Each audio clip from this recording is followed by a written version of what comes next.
前有一次我去加油的时候，就是去加油站，然后前面的车子就不知道为什么它突然倒退，然后就撞到我的车，所以那时候我车子拿去维修了差不多1个礼拜，那没有车可以开，所以我就回去开家里面的老车，就是放很久的老车。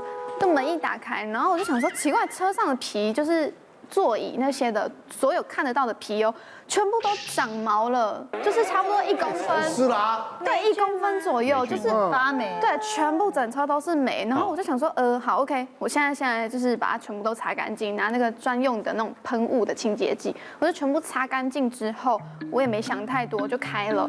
然后开了差不多2天之后，我开始咳嗽。然后它咳的位置就是比较不舒服的地方在比较中下方一点点，不是那种平常感冒的那一种。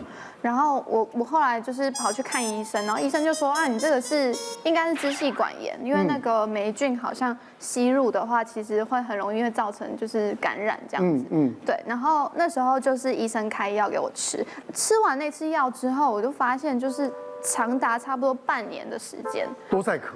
就是很常咳嗽，比如说走路走在那个骑楼，闻到别人的油烟飘出来，或是逛夜市，闻到一点点敏感，对，然后我就会突然开始咳，然后一咳可能就是差不多3天起跳，对，然后后来就是有时候压起来的时候还是会去看医生，那医生开的药可能就是差不多3天左右吧，对，然后后来我就觉得奇怪，怎么会一天到晚这样咳？后来我就有一天就是来不及，因为那天是周末。就是没办法看诊的日子，然后我就想说，那就去找那种就是药师帮我就是抓药，对，然后那个药师就问我，他就说你这样子咳嗽反反复复感染大概多久？我说差不多半年。他说那你这样其实是属于慢性支气管炎了。但我后来吃完那个药师的药之后，他就跟我讲说，我跟你讲，你吃我的药绝对会好，然后说一定要吃完，就算你没有咳了，全部后面还是要吃完，这样就吃完那一次之后，真的就稳定很多了。对。哎呦，他有没有跟你讲说大概要多久以上才是？不要，他半年啊，啊，我在等答案呢。半年啊，那你在2个月，他没有半年呢。对啊，它都会造成支气管炎。对啊，咳多久？来，我们下一次我们胸腔内科的啊。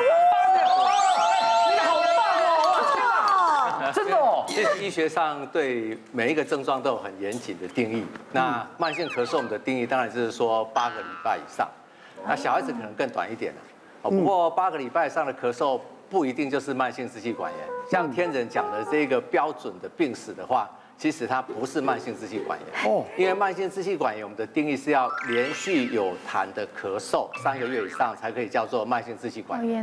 那你既然不是慢性支气管炎，又咳了这么久。那这个时候我们就要去想，你还有没有其他的疾病？像刚天仁讲的，它是接触到那个长毛的霉菌嘛。是。那霉菌其实对我们人体来讲，它就是一种异蛋白。所以如果他体质比较过敏的话，他就有一点会像气喘那样子的病人，它会诱发我们的气道过敏，所以他可能就会慢性的咳嗽。那这可能是一个过敏体质造成的过敏。所以慢性支气管炎就是要符合我刚刚讲的定义。那最重要，它是要一个排除性的诊断。别忘了订阅我们的 YouTube 频道，并按下小铃铛看我们最新的影片。如果想要收看更精彩的内容，记得选旁边的影片哦。